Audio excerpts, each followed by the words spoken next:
तो अब हम बात करेंगे यूरेनियम के बारे में।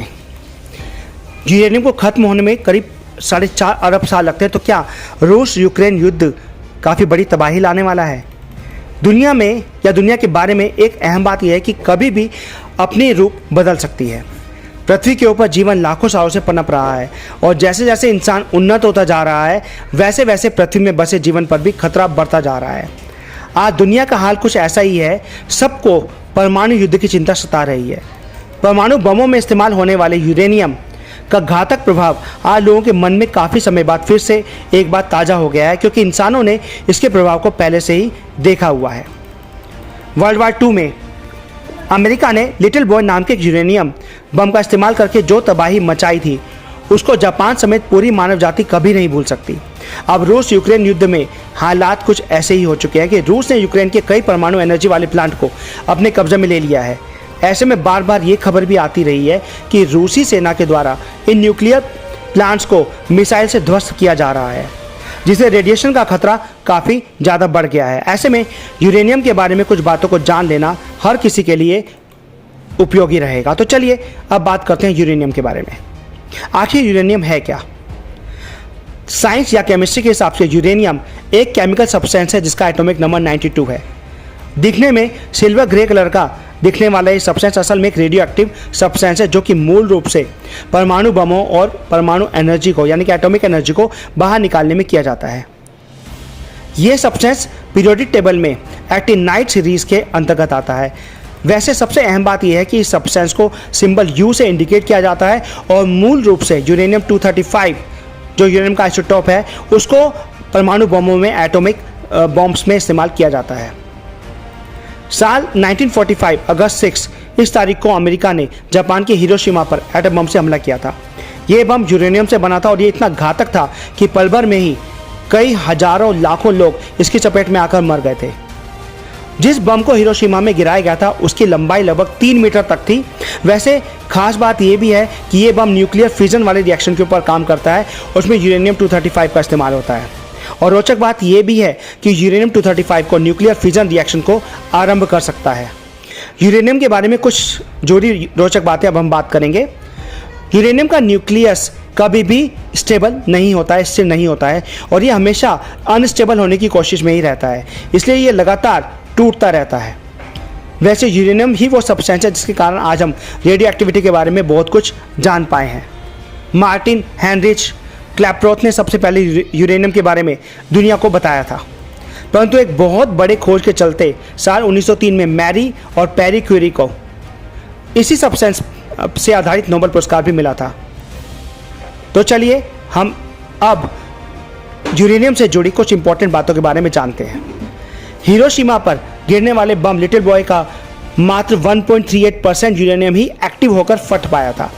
आपको जानकर हैरानी होगी कि हिरोशिमा पर गिरने वाले बम में लगभग 64 केजी 64 किलो तक यूरेनियम मौजूद था, परंतु वैज्ञानिकों के अनुसार बम में मौजूद कुल यूरेनियम से मात्र 1.38% हिस्से वाला यूरेनियम ने ही न्यूक्लियर फिजन में भाग लेकर हिरोशिमा में तबाही मचा दी थी। सोचिए, अगर बम का 100% यूरेनियम ब्लास्ट हुआ होता तो हिरोशिमा की बर्बादी कितनी गंभीर हो सकती थी।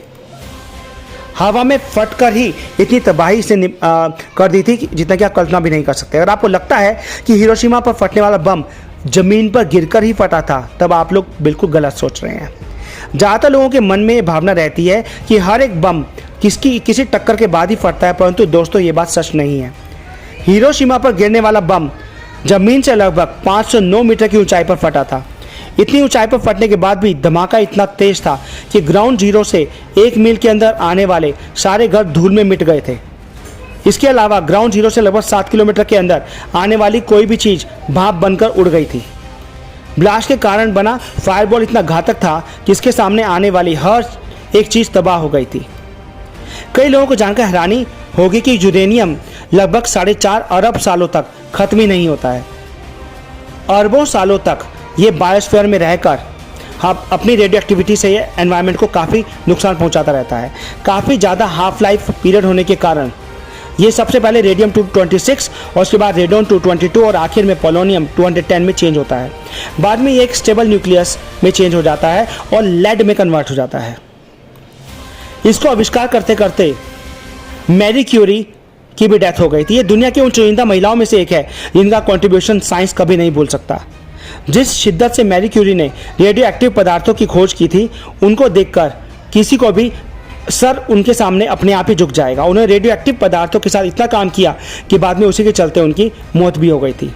हैवी रेडिएशन के कारण उनके बोन मैरो में बन रहे आरबीसी की संख्या काफ़ी कम हो गई थी, जिसके चलते उन्हें एप्लास्टिक एनीमिया की बीमारी हो गई थी। बाद में उनकी मौत का कारण बनी। शुद्ध यूरेनियम का रंग थोड़ा सा अलग होता है। आमतौर पर इसका रंग सिल्वर ग्रे कलर का होता है। आप इस रंग के आधार पर भी यूरेनियम की शुद्धता के बारे में पता लगा सकते हैं। हालांकि एक गौर करने वाली बात यह भी है कि शुद्ध यूरेनियम हवा के संपर्क में आने के बाद काफ़ी तेज़ी से ऑक्सीडाइज भी हो जाता है। इंटरनेट पर अगर आप यूरेनियम सर्च करेंगे तो आपको तस्वीरों में या फोटोज़ में पीले रंग का सब्सटेंस देखने को मिलेगा। अब आप में से कुछ लोग बोलेंगे कि मैंने तो आप कभी यूरेनियम का कलर आपको सिल्वर ग्रे बताया है, फिर ये येलो कलर में आपको सब्सटेंस या यूरेनियम बीच में कहाँ से आ गया। जिस अवस्था में यूरेनियम को बेचा जाता है उसे येलो केक कहते हैं। ये केक देखने में येलो कलर का ही होता है, पीले रंग का ही होता है, जो कि सॉलिड यूरेनियम ऑक्साइड है। इसलिए आपको इंटरनेट पर यूरेनियम के सर्च रिजल्ट में येलो कलर का सब्सटेंस देखने को मिलता है, जो कि देखने में काफ़ी ज़्यादा आकर्षक और अच्छा लगता है।